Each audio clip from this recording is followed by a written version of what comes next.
piece of advice that I hear a lot is learn the business. That's hard because no one wants to. You become a writer because you want to write, not because you want to market and get in social media and all that other stuff.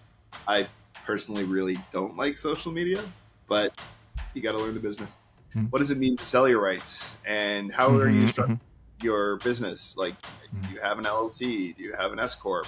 What are you doing for tax purposes? These are the really incredibly boring and obnoxious questions that will make a difference in whether or not you can afford to do this full time ever, or whether or not you break even or make a profit.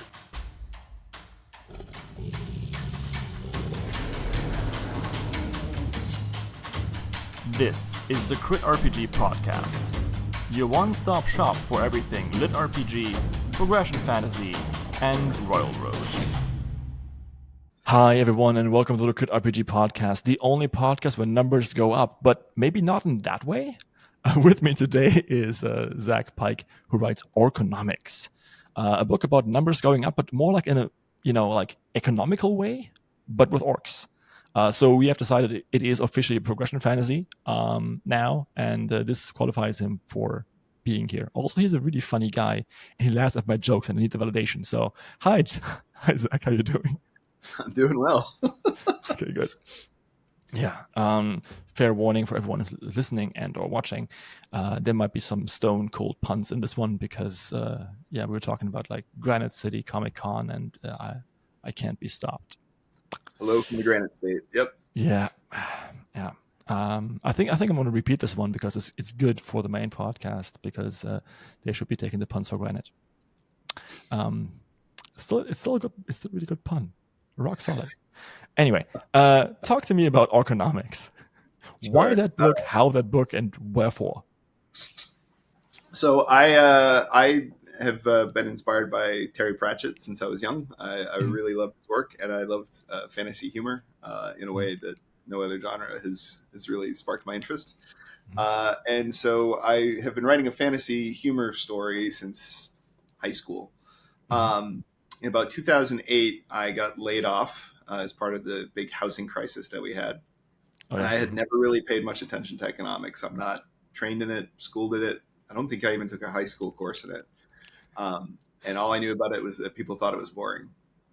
But when it cost me my job, I took an interest, and I started listening to podcasts and radio programs and then reading books. And it was just way, way more interesting than I had anticipated. And I started, whenever I get interested in something, I start to make fun of it. I start to make jokes about it. And so I realized this was the angle I wanted to take my book. So I took this story that I had been working and reworking forever, and I rewrote it to incorporate a more economic angle. And that was 10 years ago, actually, on October 1st. And so it was that I published Orconomics. It's been a long time.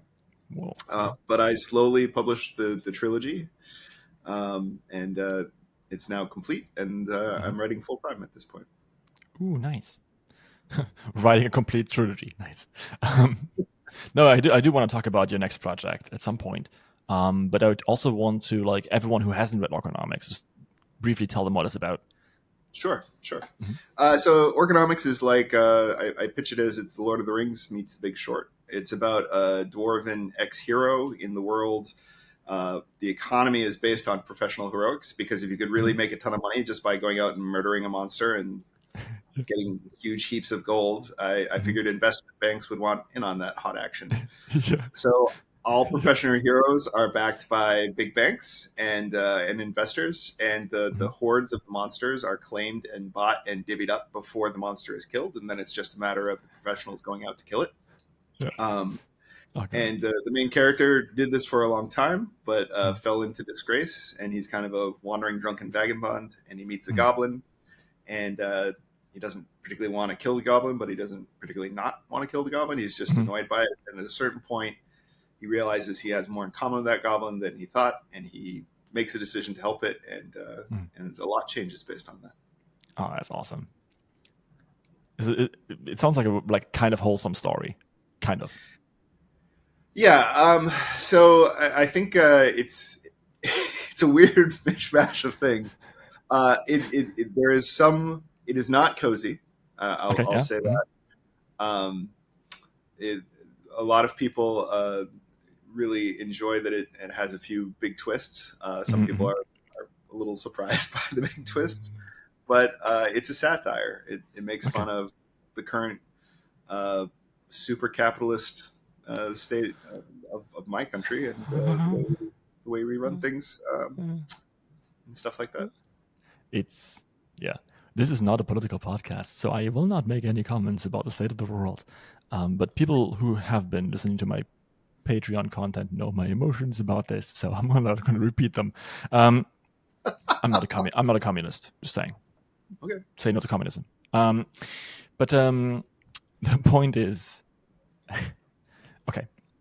So going back, we talked about this, right? I think we briefly on Discord we chatted about the idea of like I also write a book that's kind of like economy based a little bit, but it's more like like the personal explorations of the youth in a society that basically wants you to be productive and kind of like live your life for productivity and what do you want. But yeah. So what's the next one? Is it about maybe like the logical succession would be like a completely barren world ruined with like lots of ecological like disasters going on the entire time, and people are like sitting around the campfire going like, but for a moment in time we created great value for our shareholders. Yeah, I mean, I think it's interesting. Okay, so it's not a political podcast, so I'm not gonna go too deep into it.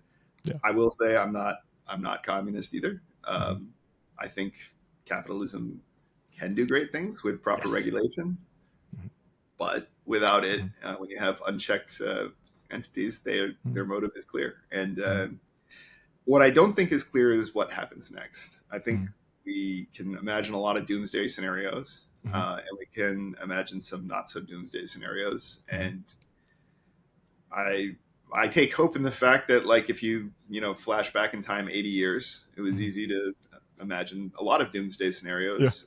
Yeah. It wasn't. I live in great. Berlin. You don't need to tell me. Right. It was a great time, and a lot of horrible things happened. But and yet, we had times after that, right? We persist. So let me clarify. Yeah. Because I have misled you. Yeah. I meant to ask the question about like, what's your next series? But but then I threw you this curveball and you picked it up and went with it. So I did. yeah, I did. You've activated my trap card. So yeah, it's not dystopian. That's where I was going with that. My next book, I'm working on a standalone. It follows one of the same characters, but it's not in the same story arc. It's called Cryptocurrency, so you can probably guess what it's. Nice. Have you read The Craft Sequence by Max Gladstone? I have not. You need to read that. Okay. It's post-capitalism, like late-stage capitalism, re-envisioned as a soul-siphoning necro. What's the necromancy? Necrocracy. Oh, wow. So like you have like undead lawyers who use the power of souls to argue against the rules of the universe. Like there's one particular scene that always sticks in my mind where like a god has placed like a no-flight edict over a city, but a lawyer like raises into the sky by arguing that hovering 2 meters over the ground is not flight. So right, and these like super rich lawyers, they're all like immortal, they're all like liches because they have contracts that state that they have to be alive in order to like do something else. It is insane, and it's like it's not a comedy, but you were talking about like great prose, right? Max Gladstone is on the same level as Patrick Rothfuss for sure. Like he is really, really good. Sometimes the story gets a bit like get lost in the prose, but I do think that he's telling really great stories that are definitely readable. Thanks. Yeah. That is right up my alley. I have the lawyer monks of Edgewell in my books who are pretty good at binding reality with their contracts and stuff like that. That's awesome. That's awesome. Like I gotta read on. Like I've prepared for this podcast. Yeah, absolutely. Yeah. Now, like people will probably know this. Like, there's no way I can read like a book a week and also like write and also have like a normal job and also like do all the agent shit. So what I do is I interview authors and let them tell me about their stories because that's even more interesting to me because I love talking to authors, right? So you're talking about cryptocurrency. I'm talking Tell me about more about it. So cryptocurrency is essentially a book where oh no! Wait!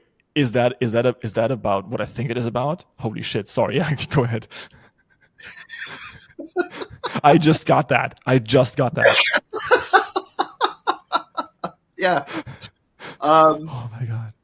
So yeah, on my world at the shortly after the end of the last book, the rise of the Aethernet happens, and astralists can send information through the astral plane, and they devise a way to send money through it, and then they devise their own currencies. Oh yes.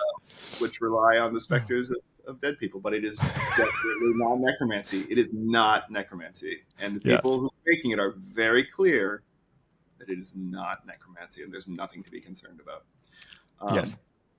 And so the story follows one of my main characters who is high up in the Heroes Guild, and he gets called in on a case, and he has to establish what's going wrong with the cryptocurrency. And then it's also, because I never write in one genre, it's also got a little bit of maybe a rom-com feel because we explore where little dwarves come from. In my books, all dwarves are men, and it's not one of those ones where the ladies are bearded, which is a very cool direction. That happens in Beers and Beards, right? Yep, Terry Pratchett as well. But no, in my books, all dwarves are male, and they are really, really reluctant to talk about anything related to where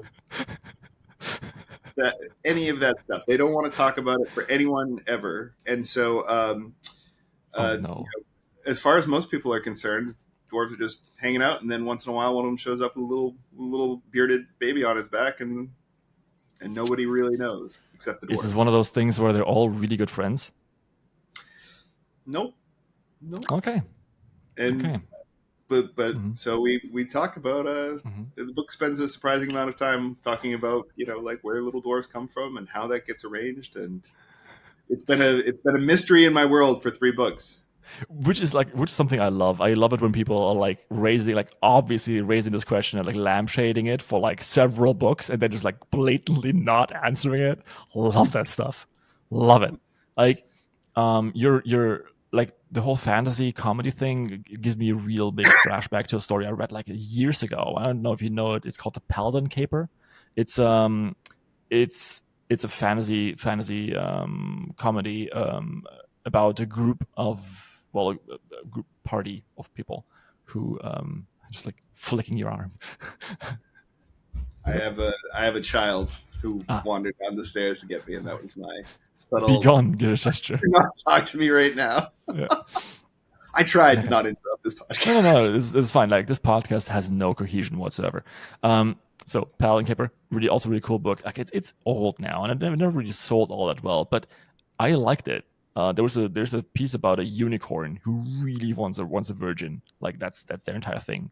They need that virgin, and they're getting like this like 18-year-old boy who's like, like just got like out of like bumfuck nowhere, and it's like, oh, a virgin. He's like, yeah.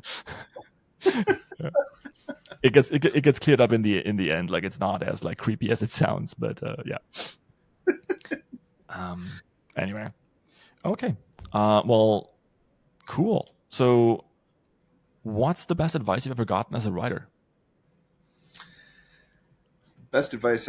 Man, I'm totally unprepared for this question, even though you sent it to me 3 days ago. That is perfectly fine. Look, like, have I read a shit ton of your books? No, I have not. Have you read my questions? No, you have not. Is there a disparity in the length of our tasks? A little bit. But who wants to talk about that? Let's see. I think a couple of pieces of advice that I could not. I can't claim they've been given to me, but I've read them. I've looked at them. Are write every day. That's the key one. Yeah.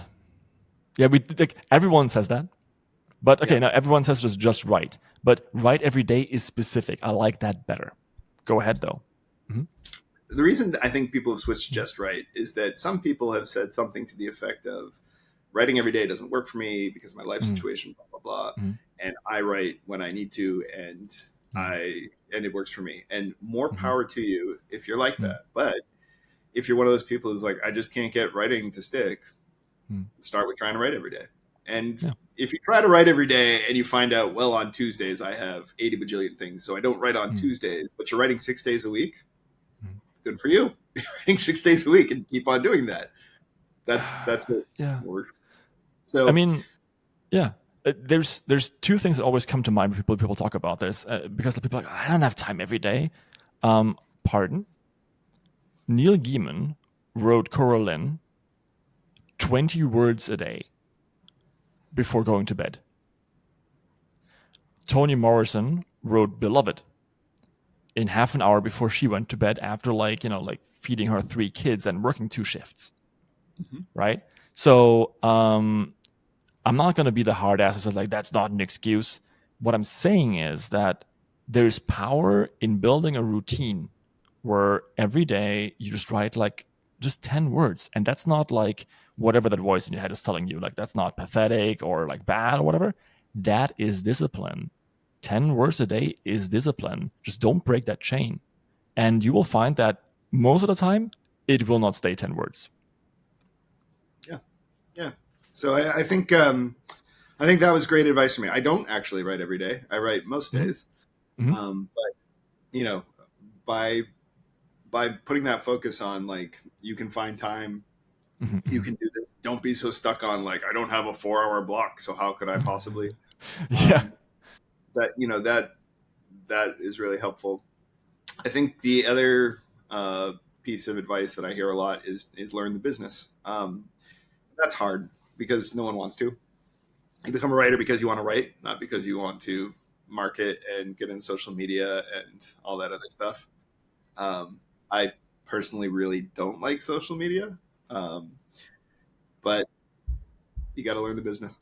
I mean, like, yeah, you do. And I mean, like, obviously I can't sit here and go like, or just get an agent. But like, no, like, to be honest, I would prefer it if the indie publishing scene stays the way it is. There are publishers that you can approach, who will take your stuff. Like, I know, for example, like right now, like Aethon is looking, Moonquill is looking, Podium is looking, right? And so is like the Legion publishers. You can look at all the publisher profiles on my on my podcast. I have a special podcast list just for it called the Pub Crawl, and they will take a lot of the work from you. But if you are good at social media and you're like good at engaging with people on social media, you will always sell more books because it's just you need to get good at it. And you know what? That's just one aspect. That's marketing, right? Like you have to do that even if you have a publisher. But like, what does it mean to sell your rights? And how are you structuring your business? Like, do you have an LLC? Do you have an S corp? What are you doing for tax purposes? These are the really incredibly boring and obnoxious questions that will make a difference in whether or not you can afford to do this full time ever, or whether or not you break even or make a profit. And also, contract negotiation. That's like a really big skill, right? Because like there's a whole world out there of like rights and negotiations that you probably don't know about. Like, for example, why would you sell any rights that aren't guaranteed to be used?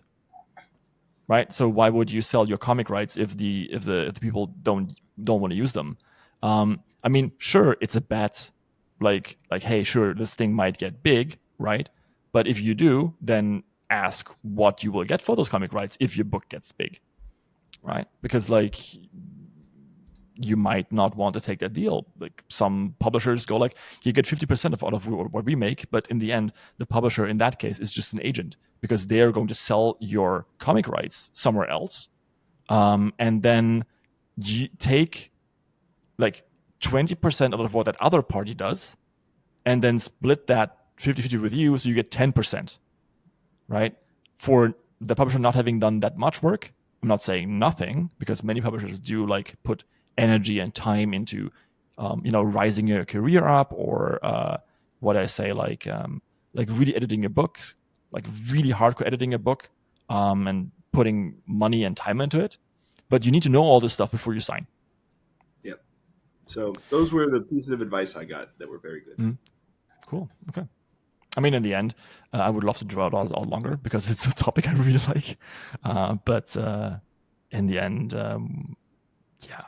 we can move on to the next one. It is time. I've done it. I finally launched Genesis of the Sacred Machine, my own little book, in its definitive edition. So, if you want to, you can check it out right now on Royal Road. There's a link below the video. Other than that, I really hope you're enjoying this podcast and I could use some of your support. Go check out our Patreon, or maybe just leave a like, a follow, or whatever it is on the platform that you're on. Anyway, thank you so much, and let's get on with the show. What is one thing that you learned or that occurred to you while writing that you would either go back to and change, or will not do again, or will change in your future books? Are we talking craft? Like just in terms of... I'm a coach. I keep the question very open. Oh, okay. All right. Let me see. One thing that I learned while writing that I will not do again. I have tried to pants a couple of times, the pants over thing, and I will not do it anymore. I, even with a big outline, I suffer from analysis paralysis, where I'm gonna and my drafting especially can just grind to a halt. And really, when you're doing your first draft, you should just try to get as much as you can down on the page. That's really challenging for me, and I've just learned that if I don't know where I'm going and I don't know how it fits together, I am not going to be fast in that phase. It's going to be incredibly slow, and to the point of being counterproductive sometimes. Yeah. So I plot. That's the one thing I've learned. I am a plotter. There's have you read 5K to 10? No, 2K to 10K? It's a book that people recommend a lot in writing circles. Okay. Have you not? No. It's it talks about this parenthetically, because so the book is about like, hey, how do you get to like writing 10,000 words a day? Like, how is that possible? And the author, she wrote like The Legend of Eli Monpress, which I really enjoyed, actually. Like, I read that like a long time ago. Got it via like some sort of like a blog that I looked up for writing course in college. Like, it was really interesting trajectory. Anyway, and she says like one of the biggest things that will slow you down while writing is exactly what you said, and that is not knowing what the fuck is going on next. Right. So if whenever you're sitting there going like, why can't I write? It's mostly because you don't know what's going on next. And I have this theory of like friction, like basically like the mental load and then the surface of the story. And if the mental load is too high, then the sled won't go forward. So you need to like unburden that by taking away some fear, by taking away from uncertainty, or by reconnecting with what you want the story to be in the beginning, right? So whenever, I think on that last one, it's not just unburdening yourself; it's also like putting on some rocket fuel. Because when you're excited about what comes next, you write faster. When you're excited, I can't wait to get to this part. Oh, this is the part I've been waiting to write. You write so much faster. Oh God, yeah. I have this one thing right now. I'm like, I just plotted this today and was like, holy shit, that's going to be so cool. That's going to be so cool. But Yeah. Now I just need to like write the thing. Do you know I how to? I I personally I tried plotting first, and Yeah. I just got like. But I think that was mostly because nothing really fit. Because I plotted like didn't plot thoroughly enough. If that makes sense, Right. right? So It, I was like, this character has no motivation to do this. What the fuck am I doing here? right. So I think when I thought of plotting as outlining, I would be mhm, like, I'm outlining my book. Outline mhm. implies that it should be short and fast, and You're good. it shouldn't. Like well, I shouldn't say shouldn't. For Mhm, me, it shouldn't because it's basically the first draft. It's mhm, basically where I do the hard work of thinking what motivates this character, why mhm, are they moving to this point, mhm, what's going to be the conflict, what mhm, emotions does this raise, mhm, and as soon as I stop thinking about this as like an outline, mhm, and I actually use a program called Notion now, and I have mhm. like databases of scenes and details and stuff like that, Nice. Mhm, and so I can tie everything together. mhm, Once you start thinking about it that way, as like I'm really going to get the meat of the story down. mhm, So mhm, it's like a sand sculpture, right? You're at the mhm. point where you're just piling it all up, and of course you're going to do some shaping, and things will change, and it'll look different when you're done. Yeah. But you've got to get a lot of material out and Mhm, see how it's going to start to come together. Um, then yeah, outlining is super valuable, as mhm, valuable as a crappy first draft, mhm. and also takes a really long time. You can't Yeah. rush it. Yeah. It's to be honest. So I don't know how much you know about writing in the lit RPG space. Actually, how much do you know about it? I don't know Progression. very much.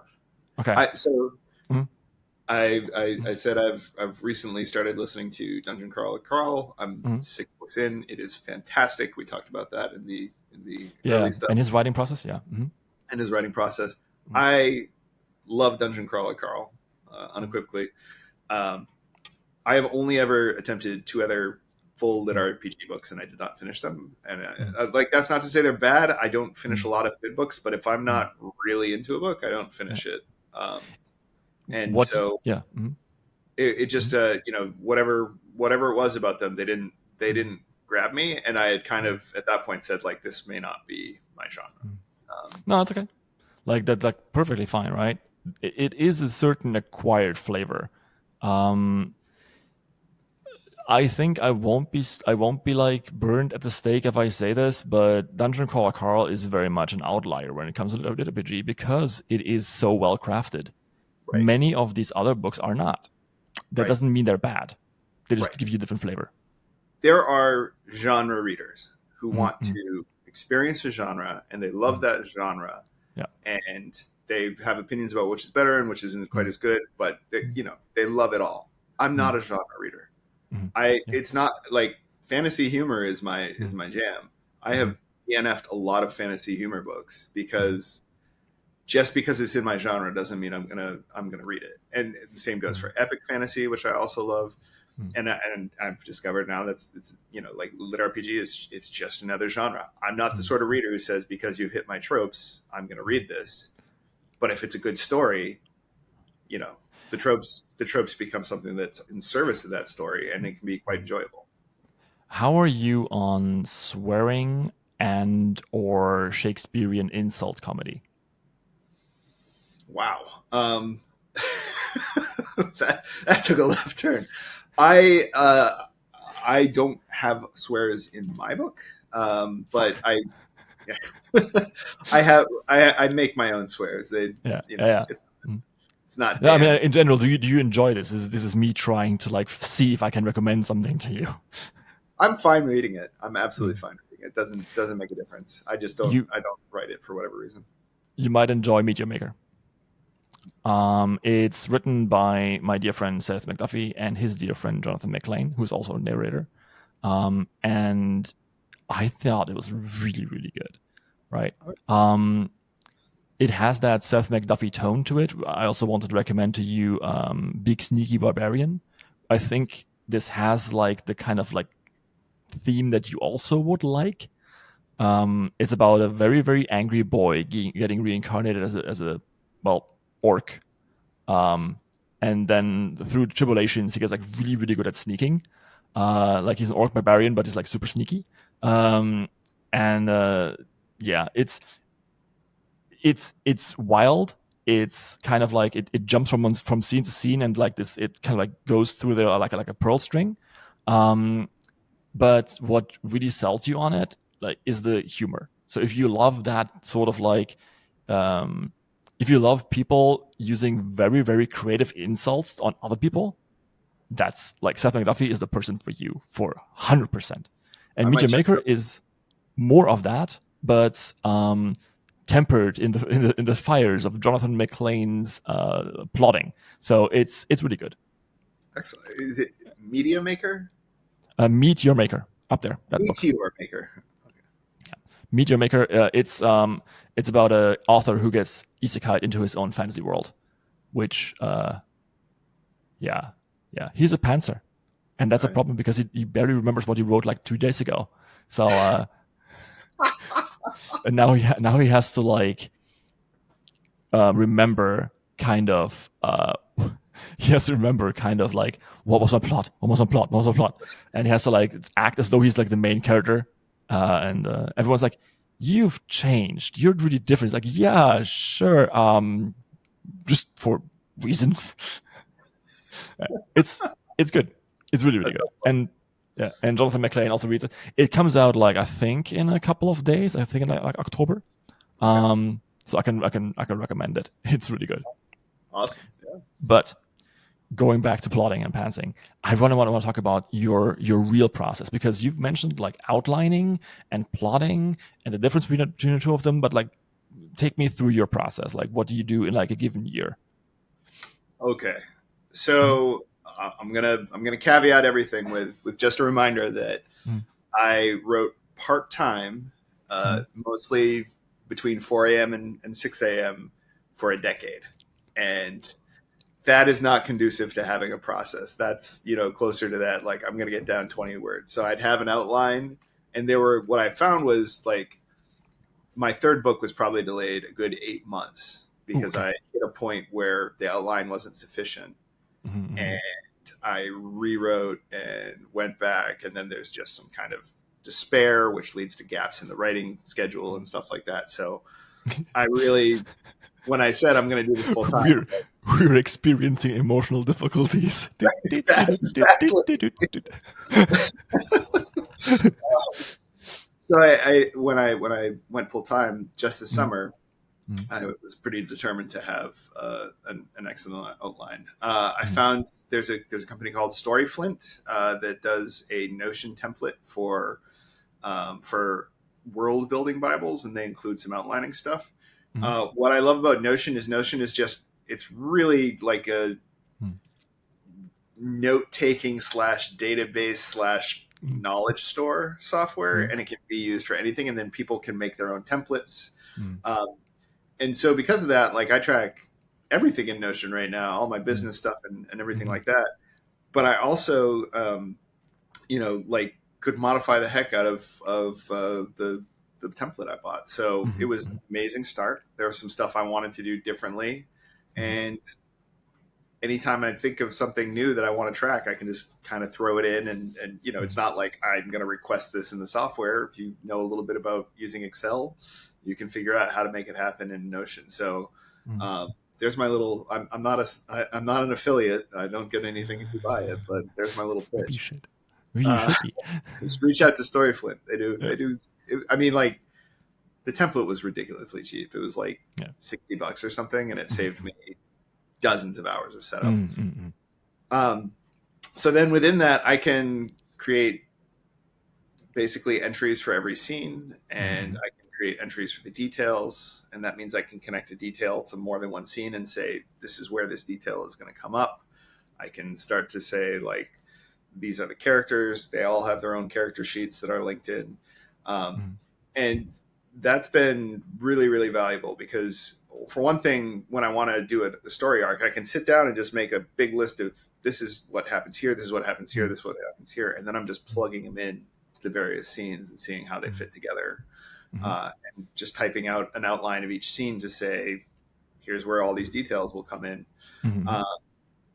And then also when the time comes to write it, all of these details and everything are all linked. So a lot of times I'll be like, how many people are in this statue? What's going on with this? And I can, with a couple of clicks, it's basically my own wiki to look around. Awesome. So I was thinking about using AI for that for a while, because like you would pants everything and then you would like go back and like try to like read through it again. It's hard. Yeah. AI is like having a really eager, really stupid intern. Yeah. Like somewhat talented, but just keeps on blitzing something out and be like, didn't I do a good job? And you're like, hey, that's not what I asked for. That's what the AI stands for. Ambitious intern. Yes. It's crazy. And I mean, like, so I had to write a synopsis of my book for a pitch recently for cryptocurrency. And I had this incredible outline. So I, like super detailed. So I used Notion has AI features, and I was like, all right, I want you to outline this book. And it did, or write a synopsis of this outline is what I asked it for. Did, but it was wrong. Yeah, not like hallucination, but like inserting characters. Yeah. And making up facts and doing things that, again, for my world building made no sense. Yeah.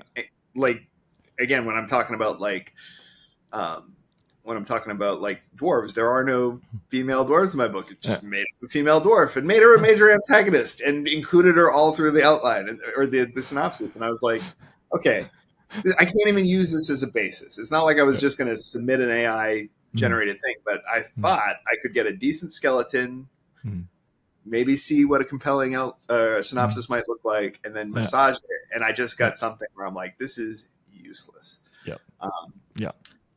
I'm not so anti AI that I'm like, never ever touch it. I think it'd be better if it had never been built, but it has, and it's the Physiker all over again. Dürrenmatt, he's like a German author. He's he's deceased now. He wrote a play called The Physicists, the Physiker, and it's about this physicist who's like built the almighty weapon, like in the 50s, right, 1950s, and he feared this weapon so much that he got himself like put into an insane asylum, so that no one would take him seriously, right? So that no one would like look at his stuff and like find out the weapon. But then like two of the major countries also get like into the asylum and try and find out, like try to get the secret. But then in the end, it turns out that the asylum is actually being run by an insane person, and she takes the secrets and builds the weapon. And the three of them are like the only sane people in the entire asylum. And but the main point of it is like, if you have thought something, you cannot unthink it. So it is out there now. So it's going to happen whether we like it or not. Just we have to roll with the punches. But as I agree with you, it shouldn't have been. Like no one should have taken autocorrect and went like, what would happen if we gave this thing crack? So I think I mean, one thing is just on this, like I see these debates about AI, and an argument that has thankfully faded that came out for a while was like, you shouldn't use technology to take away the fun jobs. And I understand the sentiment there. I just want to point out that like, the big super example that should come readily to mind of technology taking away jobs is the Industrial Revolution, when tons and tons of people lost farming jobs. And a lot of people like farming. Like it's a lifestyle that appeals to a ton of folks. That's why right now it's kind of like a hobby for the rich. Like Jon Stewart of The Daily Show could do it, but like most people can't be a farmer, even though they'd really like to. Yeah, because like you need like all sorts of machinery. Like, again, not a political podcast, but I think I would encourage people to actually think about like, well, where's all that money going? If I'm not getting paid for farming, who is? Think about that. Like the idea is like, you were talking about the fun stuff, right? Let's say I'm a carriage driver in 19th century, like 18th century, 20th century, like early at the beginning. I had 3 of them, and the last one was right. And I like horses. That's why I became a cab driver. I love horses, right? And then people are building like the combustion motor, whatever that means. And now I can basically bring my horse to the glue factory and like get like a car with like a motor in it. Right. But I did not become a cab driver because I like driving a motor car. I became a cab driver because I like horses. Same with riding, right? I Right. like stringing words together. I don't necessarily like just the outlining process. I want to do the entire thing, and I don't want this to be a hobby that you can do once you're rich, because that means that I have to do my friggin' well, I like my job too, but I don't love it as much as writing. Right. So at some point we're gonna have to like have a real long think and look at ourselves and go like, if the only thing that you can do to earn money is compete for like a shrinking amount of jobs, something's got to Yeah. give. Right. Yeah. Yeah.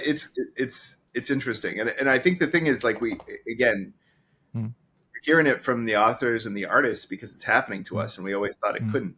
But it's mm, happened to so many other groups. And I don't hear, mm, I didn't, 5 years ago when people were talking about mm, self-driving cars and how soon mm, those might be coming, mm, I didn't mm. hear anyone being like, what about the people who enjoy being taxi drivers? I Or, did. oh, you did? I did. Yeah. I Good for said you. like, sorry to like ruin your argument there, but like the thing is like I said like, hey, what about all the like truck drivers? They didn't become truck drivers because they thought like, oh, I'm sorry, but like building artificial like intelligent constructs with like IT is like too boring for me. Like they like what they're doing, Yeah. right? So. I think there's two reasons to be a little bit hopeful on AI. Mhm. One is, like I said, it's not very good. Like the Yeah. promise of it was insane, and for a while it came close enough that people were like, "This is amazing." Yeah. And full disclosure, I use AI. I Mm. don't write with it, but I Mm. use it. I find it to be an Mm. incredibly useful Google engine, right? Yes. Where I'm Yes. like, Exactly. Yeah. tell me about Victorian era, insults or something like that, Mm. and it will give me a good enough synopsis. Not something I would Mm. put in a research paper, but I'm writing Yeah. fantasy. Yeah. Who cares, right? I Mm. also use AI generated images in my uh, Bible, Yeah. my Yeah. Yeah. note. It's story Bible. Yeah. Mm. Right, because I'm like, I'm not going to pay an illustrator for personal illustrations, and I'm Mm. not really going to publish these anywhere. Like, I share a Mm. couple with my patrons in Discord once in a while, but it's just like, this is what I thought, and I'm not going to, It's otherwise I'm you would not have like stolen stock images from the internet. right, exactly, Yeah. right. It's Mm. how is it less ethical than going on and taking images that I have no rights to and putting them in there? Mm. So Mm. I think, like, I'm not like it's Mm. useless, and anyone who Mm. uses it is horrible. I do Mm. use it. I think that the product is not fit for consumption. It's not good, Yeah. right? Like it doesn't create good things, and there's increasing evidence that there's not enough data to train it on to get it to a point Yeah. where it is good. So there's It's hope there. I'm not also yeah.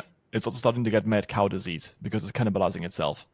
right, right, and so Yeah. like there's hope that it's not going to be the big thing. The Mm. other thing I'd say is right now it feels like a lot of folks' strategy is to shame people who do use AI and like Mm. let's there's AI in that cover. Don't ever Mm. do it. And I Well, you think haven't been on Royal Road. okay, okay. Yeah. I remember the SPFBO. Mm. Somebody had a cover, and the Mm. author says he doesn't even know, and I choose Mm. to believe him. Mm. That his artist like used some AI elements in the cover. Mm. Okay, but the whole like it used some AI Mm. elements, but it was an Mm. amazing cover, right? Like, and Mm. instead of shaming that person and being like, "How dare you ever contribute money Mm. to Mid Journey?" Mm. I feel like we should be taking more of an or like a marketing standpoint, Mm. like organic did for foods, right? Like, I'm Mm. not going to shame someone because they ate a bioengineered food. Mm. You gotta eat. It's Mm. cheaper. It's Mm. nutrients. I understand, but Mm.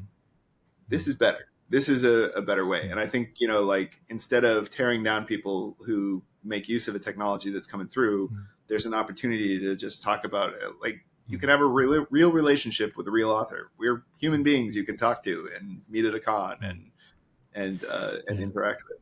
And The it's yeah, I dislike the term outrage culture. It's not quite aptly named, I think.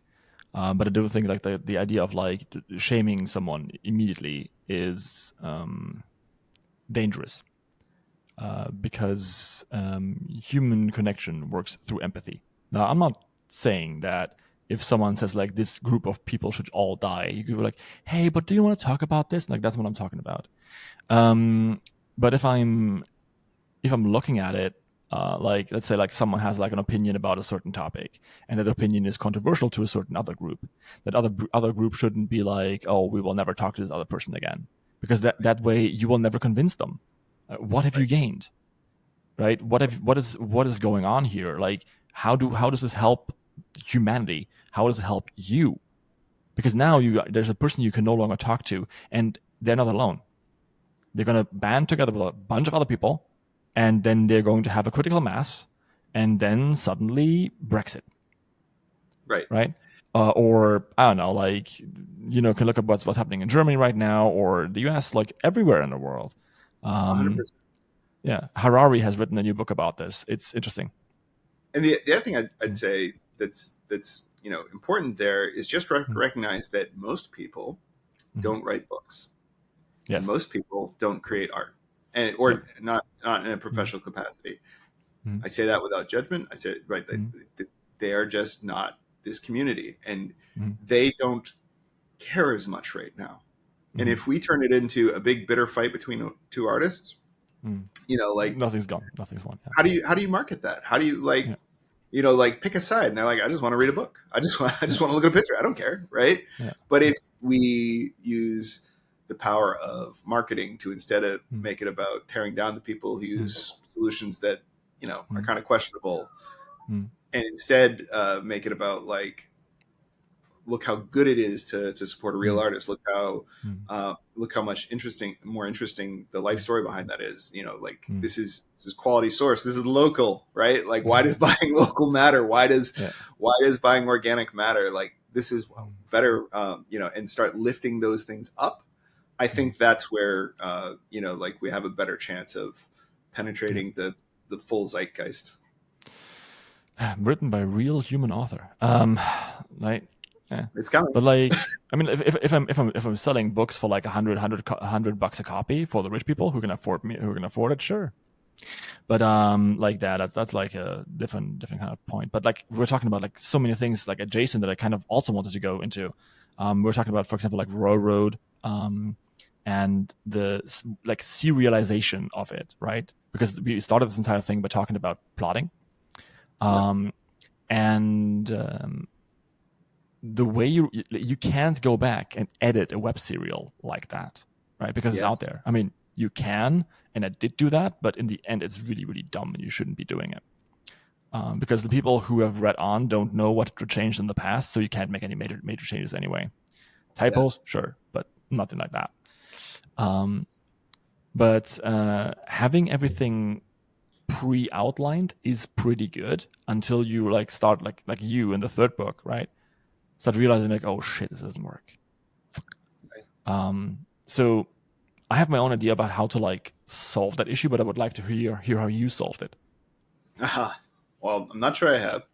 Um, I'm really clear that I'm not doing serialization. I Mm, am sharing my draft chapters with my mm, patrons, but mm, I don't post on Royal Road, and I'm not interested in an early mm. release outside of that. In particular, I meant like how did you solve the issue of like, hey, the plots suddenly going like not working? Yeah, I Mm, mean, I think when it comes to that mm. in the past, I haven't solved it very well. Like I lost 8 months. um, and uh, and now that it's full time, you like there's honestly some of it's just the whole like you have to dedicate a block of time to it. You have to find 4 hours to sit down and really think through like what are my options? How do I take this forward? How do we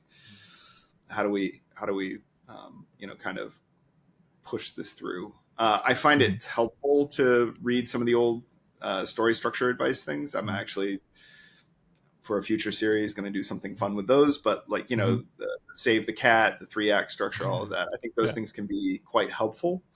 But I mean, serialization is its own beast. I think like one thing I noticed about Carl, I say this as someone who has just burned through 6 books. I don't normally read sequels. I've just burned through 6 books. So I can't express enough how much I respect this. It does feel sometimes what used to be called episodic, right? Like we'd say, look, and episodic used to be kind of like almost a little derogatory, like really, like it's not a well crafted full thing. Oh, okay, right? Like like, so if a movie felt episodic, what people were saying is the third act doesn't really feel connected to the second. It doesn't feel connected to the third. It feels like I'm watching 3 episodes of a TV show instead of a cohesive thing. And again, I'm not saying that about Dungeon Carl, which maintains some super long story arcs, which are super cool. But you definitely note, like, this is the section where they're dealing with this problem, and then they go and deal with this problem, then they go and deal with this problem. And I think that's a structure, or that's a result of Royal Road and stuff, and people expecting more serialization and the rise in popularity of that stuff.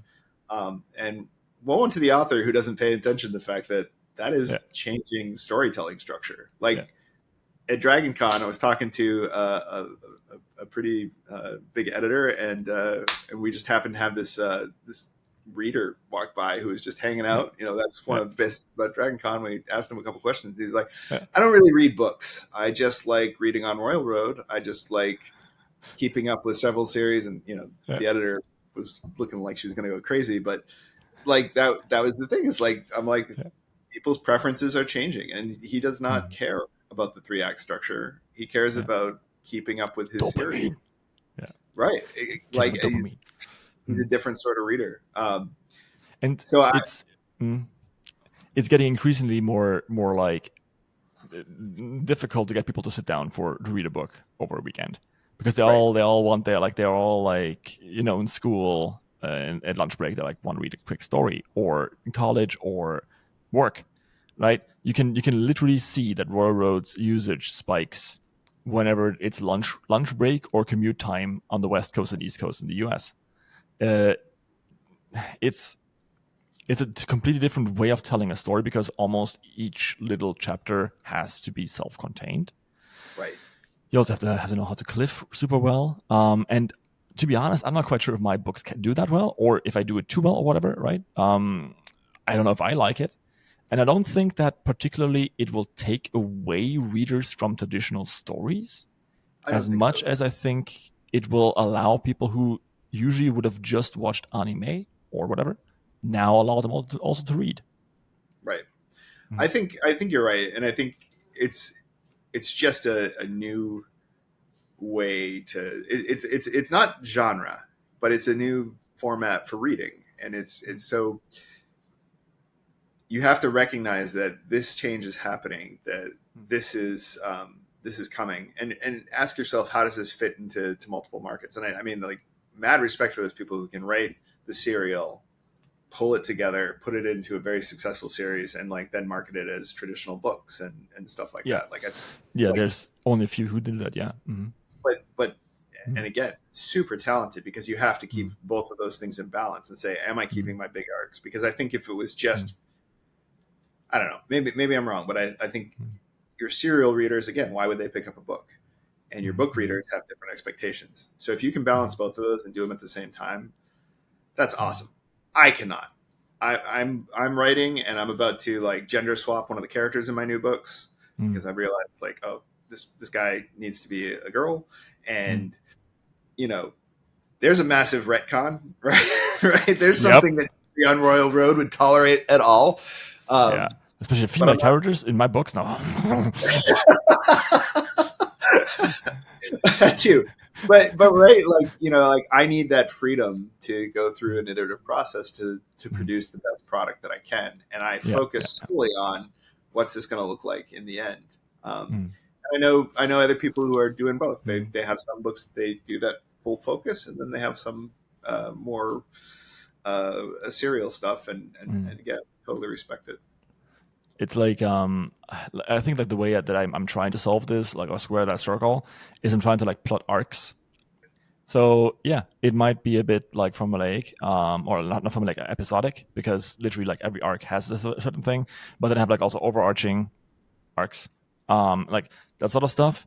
Um, might work or might not work. I still have to like sit down and really like plot it through, but also because I'm still like learning how to do it. Um, I yeah, like there's like a lot of changes throughout the story. So like how the story is actually written, and I actually have been looking at the first book, and I'm like, yeah, I'm doing the same thing 3 times, Yeah, and I need to kind of condense that. So how can I really get to the bottom of this? What is the book really about? That sort of stuff. yeah, And I will need at some point to go back and like do it again. And people are yeah, like actually like not like they're not laughing about me, but they're like looking at me with concern because I have been rewriting this book for like 2 times already. And I think that's how books have been written for like yeah. thousands of years, right? That Mm. that is the process of writing a novel, and Yeah. serialization doesn't lend itself to it. And I think the warning I for any listeners who are Mm. writers, I think the Mm. warning is you need to really know yourself. Mm. I have so much respect for someone who Mm. can sit down and write a book. And Mm. I know a few people who do this. They just write a first Yeah. draft, they send it to a copy editor, and they're like, now It it's works. done. Yeah. Yeah. Right? Like Yeah. a beta I editor know was right. everyone who's been on this podcast except for you. Like really literally like it's insane. Some people Right. like my buddy Sean here, like he wrote like Dawn of the Last Dragon Rider. He literally like has days where he like pounds out 18,000 words. Right. um I represent an author who writes The Wandering Inn, and they famously once peaked at 180,000 words, 180,000 per week. In it, that's insane. Yeah. And so look, Wandering In, hugely successful, right? Yeah. Good, good. I don't know the Good gender for of the them. author. Yeah. Good for them. Like no one knows. Even I don't know. My Okay, agent partner does. I don't. So good for yeah. them.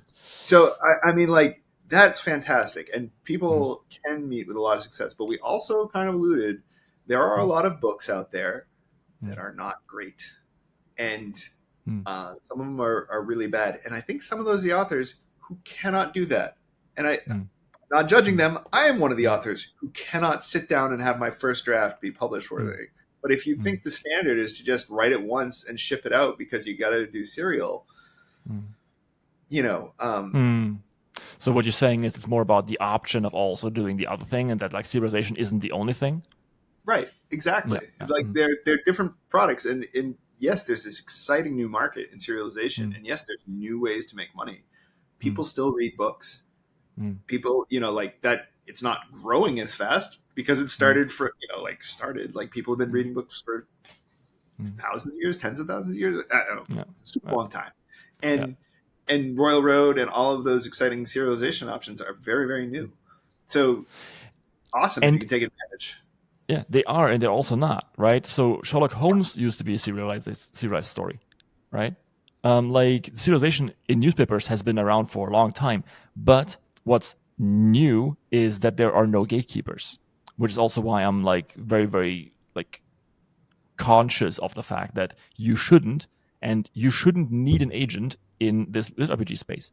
I'm very, very happy about this. I don't want to change that because I want a space where everyone, in theory, can get published as long as the story is good enough. And I don't want to raise the bar to the point where, like, an 18-year-old kid who's written his first story that's like, it's actually pretty decent, can make a living off of it. I like that.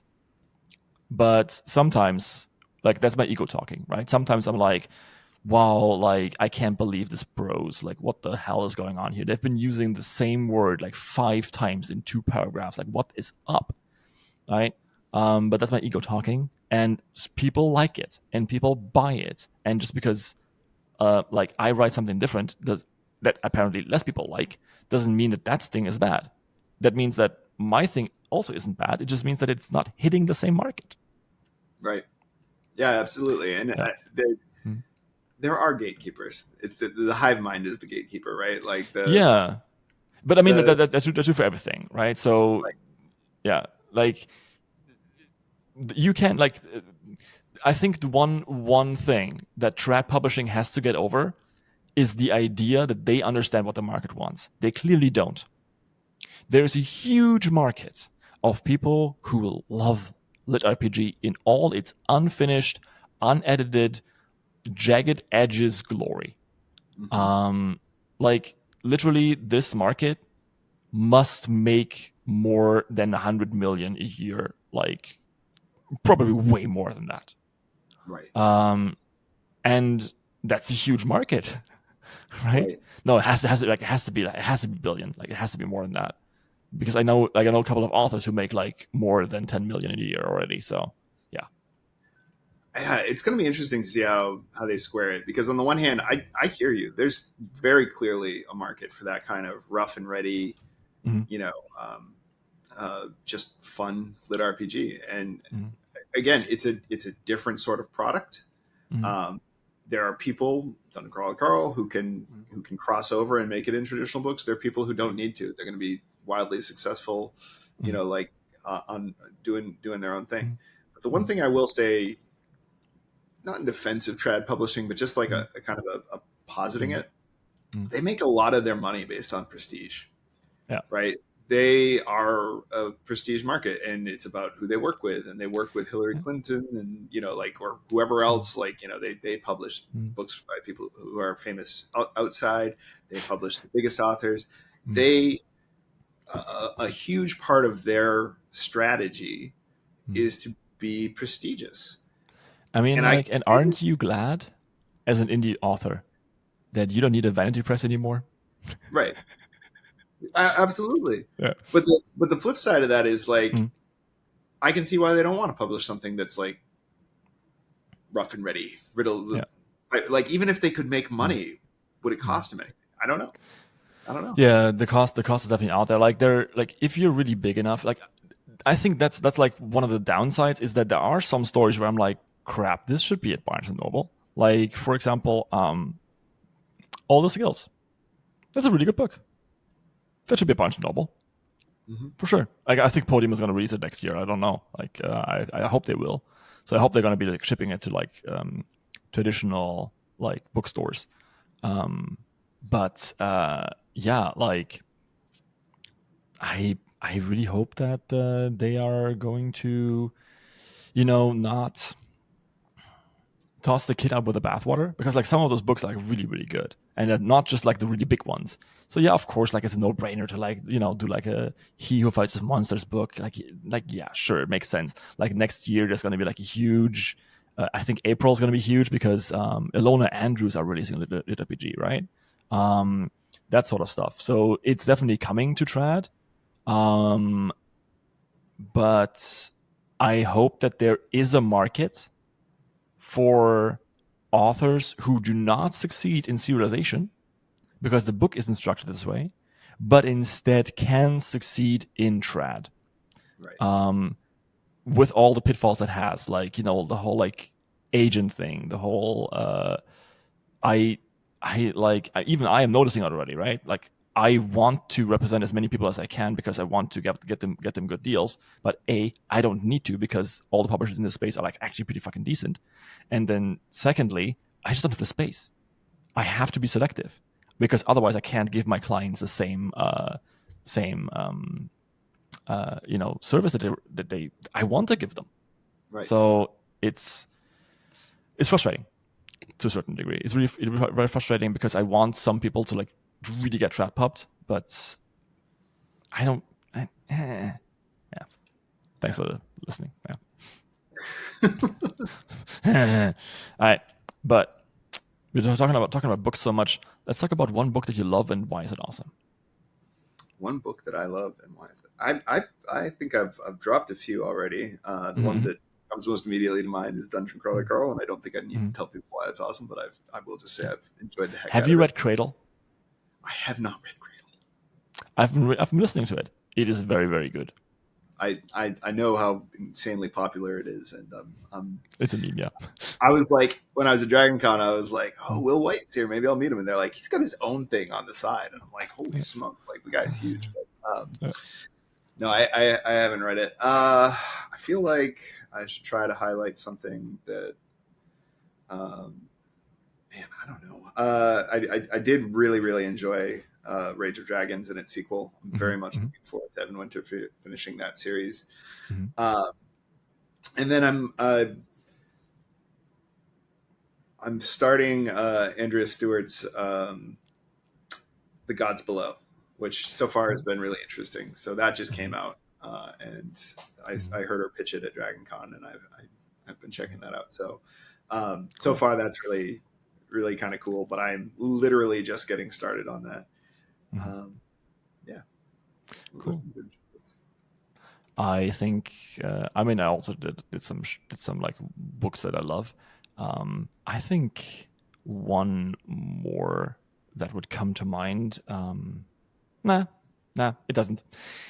I had one I had one in the back of my mind while you were talking, and now I forgot it. But I think it's gonna be fine. But I am going to shout out my editor Jamie's podcast. It's called the Netflix Gaming Club, and he's talking about all the games you can play on Netflix. Because Netflix actually has like a gaming subscription. People don't know. Lots of really cool indie games, and you can like play with your phone connected to your TV. It's really good. Lots of cool games like Rain, Spiritfarer, a bunch of others. Like really cool games. All right. I'm gonna check that out. And Jamie's podcast basically discusses all of them, and you can find out which ones you want. You can find it at bigbad.ca/NFG, I think, or just look for Netflix Gaming Club. NFC, obviously, not NFG. Anyway, so last point for the main podcast: shoutouts. Shoutouts. What are shoutouts? I don't do a lot of podcasts. What am I supposed to do here? I could have asked you this earlier. People, this is what I get for inviting someone who's not on Royal Road. Shoutouts are the deep honor of bestowing your prestige onto some of your fellow authors. Basically, it's telling, like saying hi or mentioning people that you think people should be aware of, or that you are particularly like. Think of it a little bit like an acceptance speech, but people are actually listening to it. Okay. At this point, they might not be. Oh no, there they are. I have really good listen through on these. Like, it's really interesting. All right. Well, thank you, everyone. All right. So just shouting out some authors that I know and appreciate. I want to shout out Dirk Ashton, Paternus trilogy. I've read Paternus. It was excellent. I'm looking forward to finishing the trilogy. I saw him in a movie. He used to be an actor, and he's a very distinctive looking fellow. And I watched a series called Riff Tracks, which is it's like Mystery Science Theater 3000. It's some of the guys who used to do it, and they just make fun of movies. So I was watching one the other day, and he just showed up. So yeah, nice. Dirk, I'm telling that story. Shout out to Rob Hayes and ML Wong. So they did Where Loyalties Lie and The Sword of Kaigen, which are two really popular epic fantasy books. They won SPFBO, and because of that, they got bundled together on a Kickstarter that ends in a few days. And you can get these super special SPFBO winner editions that are kind of paired up. And it's being published by Wraithmark. So shout out to Bryce. By the time this podcast is live, you will have missed your chance. So bad luck. Oh my gosh! Well, a lot of times they'll do like a late backer store or something. So maybe you have to get them. Wraithmark does that. Yeah, Wraithmark also, by the way, a great publisher. Shout out to them. Yep. Hey, Bryce. Hi, shout out there. You should definitely go and back those because they're planning on continuing it with the other SPFBO winners. You know what they say? The Bryce is right. Do they say that? Yes, I'm sure someone does. I mean, I just did. I mean, he is right about a lot. But, I mean, like you can't put. You can't put a Bryce on good puns. Anyway, let's move on. Can't on bad ones though. Let's see. You lost my reputation. Bryce will remember this. Oh shit. Oh gosh, who else? Shout out to Rachel Renier, who did an awesome an awesome panel I mentioned earlier Mhm. with Jim Butcher and Mhm. Stuart. She was super funny on that panel, and I've been talking to her a bit, so she's a great person. Shout Mhm. out to Andy Pelican of the Mhm. Dark Blade series. I got to spend a Mhm. lot of time with him at Dragon Con, so that was pretty great. Mhm. And One more. one more. Oh One my more. This is gosh. one more. Shout out to Matt Dinneman, who read my book and never gave us. My arch nemesis. Again. I have been fooled yet again. Okay, do you have any last words, Zach? Are you about to kill me? No, no, no, no, no. No, no one knows what happens in the Patreon content except for the Patreon. So I might um, or I might not. Who I knows? would Unless I you would subscribe. Sorry. What? I would say you should definitely subscribe for the awesome Patreon content that's about to happen and may or may not Yeah. involve my and I yeah. really appreciate you saying that.